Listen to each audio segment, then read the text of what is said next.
Hello there, welcome back to another show. Today I'm going to talk about Straight Story. David Lynch's one of the most more normal films. Probably viewed as his most normal film, but I don't think it's that normal. I think it's just less obvious horror and fantasy and dreamlike logic that Lynch goes into. It's still pretty much loosely eccentricity of human nature and all of that, which runs through all of his films. I mean, look at Elephant Man. You know, it could Elephant Man is the other one that seems is a bit more straight than normal. Even that's kind of eccentric. He likes the weird eccentricities there. You look at World at Heart. I mean, some of the supporting characters are really odd. It all kind of ties together. Ultimately, you know Lynch's films. It doesn't. You can still tell David Lynch did this. Again, there's some characters I do feel out of like Twin Peaks. There's a sense of Lynch is really interested in the eccentricity of America. The things that aren't reported much, like people tend to have a view of America that's very much this kind of almost cliched view that's very much made up of people from a normal, sensible folk, rather than people who are stubborn, who have their own points of view, who argue over certain things, and are complicated. Lynch, despite the fact that he goes for some cartoonish weirdness, does present characters who are complicated. Deep down, you know they're flawed and they're really interesting, they're twisted, and he likes complicated characters. And the more you get to know characters, the more you realise why they're like how they are. So each character, sort of like in Twin Peaks, where you see someone who's a bit weird, then you get more information, and then the character suddenly makes sense. And this one's the same. You start to get a sense of who everyone is, and you get a sense of stories of further about what they're about as they talk more. So they might start out as someone a bit eccentric, then the more you see of them, the more interesting they get. It's that kind of mood that David Lynch goes for. And it's also the mood of America, this backland America that you don't really get very often, apart from, like, it's the flyover states. They're states that people go and live their lives in, and they enjoy themselves, but they're not really covered much by media, because media is much more about LA, New York, and all the rest of it, and Washington. This stuff where nothing much happens and people just enjoy their life isn't interesting enough for them, you know. So no one covers it. But David Lynch found it interesting, so he covered it. And Straight Story. And it is wonderful. Straight Story is a wonderful, beautiful film that, of course, made no money because no one went to see it.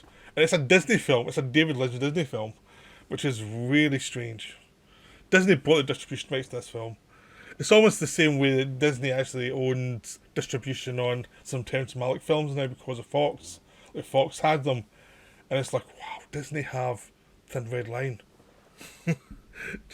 That's really weird. So basically the story of Alvin Straight, he fell out with his brother 10 years ago over something silly. They used to be very close, but they fell out. And they wouldn't talk. And the relatives talk amongst themselves, but these two do not talk. They're both retired, they're both well past retirement age, and they're stubborn. Like, his brother had a stroke, and Alvin wants to go and see him and make up for what happened and try and put it behind them. Like, they want to put things right, because both of them realise that they don't have that much time left, so it's better to actually sort this stuff out. Even if it really is more to do with acknowledging each other again, rather than going through the past. It's just an acknowledgement. So Alvin cannot drive anymore because he's lost his driving license because of his eyes. So he can't go to cars that fast, but he has to get from one state to the other. So what he does is he decides to drive his tractor there. So he gets, as you can see here, you have the tractor, and you've got the bit at the back where he keeps his food and keeps everything else. Where he can basically go if it rains and things like that. So that's his idea. It doesn't start out well. His first tractor he had, he tries it and he barely gets beyond the town before it breaks down on him. So he buys a new tractor.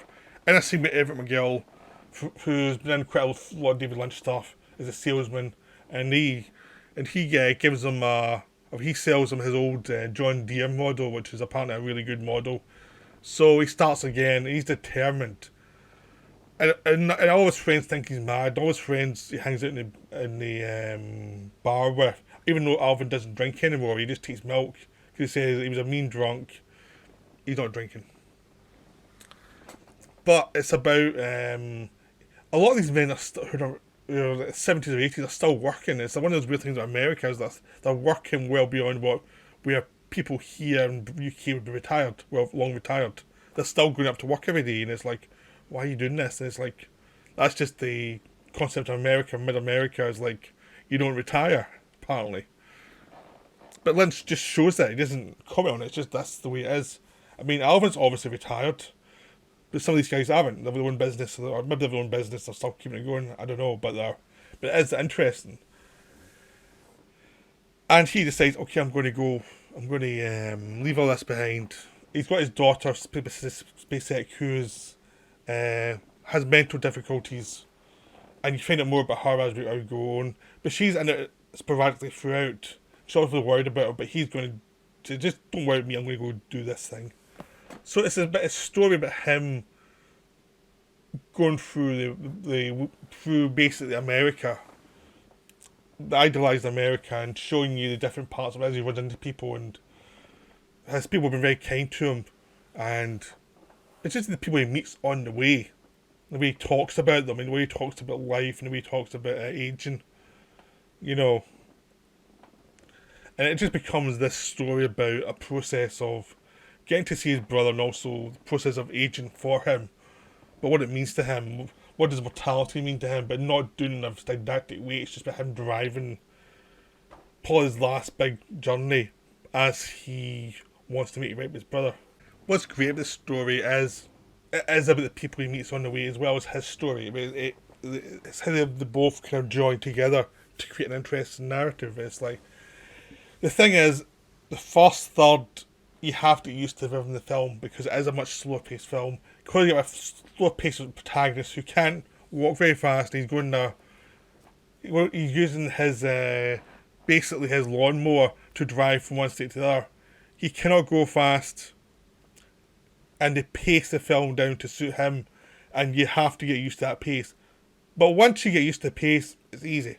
I mean, I'm used to that kind of pace anyway, because I like slower films. But I was just like a warning generally, like, it is a slower pace, and that has a rhythm to it that is more European and American, so you have to be aware of that. But as it goes, you won't notice it. You just have to get used to it early on, that's fine. And the Lynch sets you the first time to set you up to what to expect as the rest of the film goes on. So, it's fine. So, the film is about the meeting. There's like, again, meeting a guy who sells the tractor here, or running to a runaway girl who is pregnant and she can't face her parents, and just him talking to her about, like, maybe you're a family, they'll probably love you. I mean, they might be angry at the start, but they do love you. They will love you. If they love you, they'll be fine. And it's done in a certain way that's not like patronising. It's just like families pull together generally. I mean, it's like, it's not cynical about the way families are with each other. It's not that kind of Hollywood cynicism that all families are filled with rapists and murderers or something. No, it's like, families tend to be generally decent. I mean, you have your problems, but if you're honest, you have a good chance of getting somewhere. I mean, what are you going to lose, basically? You're on the road. If you go back, you have a chance of something working out. You know, then you can work it from there. So there's that kind of conversation. He runs into people who are cyclists, who camp up together and stuff. They're these massive cyclists. Like, their camp is like almost like a camp in itself because there's so many of them traveling together, and him talking to them about aging, how aging is not great. You can't, you know, it's basically your worst nightmare. You don't want to be old. Which is funny because he just really sticks to them. You'll eventually be old. And there's lots of interesting things as he just goes on. He runs into a woman who runs down a deer, and she's saying that these deer are crazy. Like, she loves deer and she goes run them down because they always run across this road. And she has to go to work and back every day. There's stuff like that that's just pure Lynch, but it's wonderful. There's he breaks down 2/3 of the way there, and he gets help from a guy who you initially think is some smug Republican guy. You think he's just going to be awful to him. And it turns out now they've got on really well. This guy is a very nice guy, and wants to do the best for everybody, and he ends up letting Alvin stay in land until he gets his tractor fixed, and then he moves on. And them talking to each other is a really high point of the film. And he also talks to the guy's dad, who was in the war with, as Alvin was in World War II, and they're talking about the horrors of war in the bar one time, and talking about the horrors of, like, Alvin saying he had to drink, he drank because he tried. He's a mean drunk. He says he tried to block out the war because it was so horrible. They talk about some of the more horrific wartime experiences. And it's just a wonderful scene. It's just so good. It's so moving. And it's so simple. But what's great about the film is the act of doing this is almost like Alvin's way of making up with his brother. The act of doing it itself, which his brother, played by Harry Dean Stanton, recognises like how hard it was for him to come to see him doing this method. That's what's kind of causes the redemption between them. And it's just like this moving thing about him having to do something that's really difficult at his age, just to actually recreate a bond they used to have, or sort of make sure something that went wrong can be dealt with. And it becomes a story about people, normal people who are just trying to get by. They're not interested in being famous men. They're just trying to make good with their loved ones and trying to make sure everything's going well for them and well for the people they care about. And there's just that general decency of humanity that you don't see very often in films. In David Lynch films, a lot of the time you see the darker side of humanity, but here you see the lighter side, the humane side, the decent side, how people are trying to be good to each other, and, you know, some things go wrong, but there's a lot of people who are actually fairly decent, fairly normal, and it's about that. It's about, like not everyone's a bunch of weirdo perverts. Not even in David Lynch world, you know. Because if you look at, even Blue Velvet, you see the normal world, you see the darkness below it, but you also see there's decency at the top of it. Twin Peaks the same, you see the weirdness, but you also see the decency around that, and it's like how these two elements kind of interact. In a lot of films that Lynch does, like Lost Highway, it's a guy trying a normal life, but all his demons are coming back to haunt him. You know, Lynch actually does have a side that actually does look at this other, that looks at the more humane side and how it's affected by the darkness within certain characters, and it's an underrated part of the cinema because it is a really important part, but the people do not. They just go for David Lynch is weird, and they just say that it's a lazy get out that simplifies his films. People are just looking for the simplistic option to David Lynch when it's more complicated.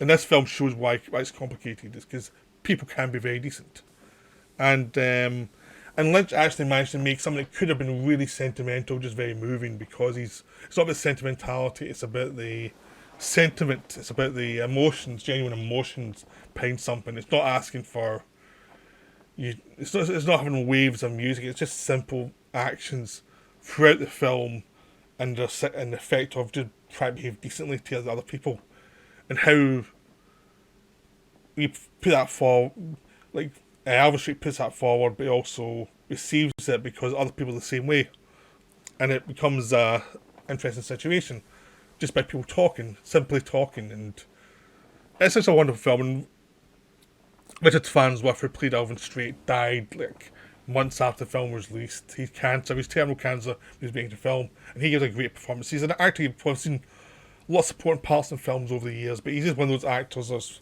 very old-fashioned, and he always looks old, even before he even was old. He just always had this old look to him, but he is just wonderful in this film. And Harry Dean Stanton in it for 2 minutes, and he's amazing. So I mean, he's always one of those actors who's always terrific. So that's a terrific film. I highly recommend you going to watch it. It's harder to find on some of David Lynch's films because it was owned by Disney and it didn't do that well. But you can find it on Amazon. You can find it, I think, on iTunes as well. It's hard to find on physical media. I think you can get a Spanish Blu-ray, but you can find it on streaming, which is what I suggest. Try and find it streaming because the quality of the stream is really good, so you'll probably be fine. So I hope you enjoyed that. I'll be back soon with another video, but that's my look at Straight Story.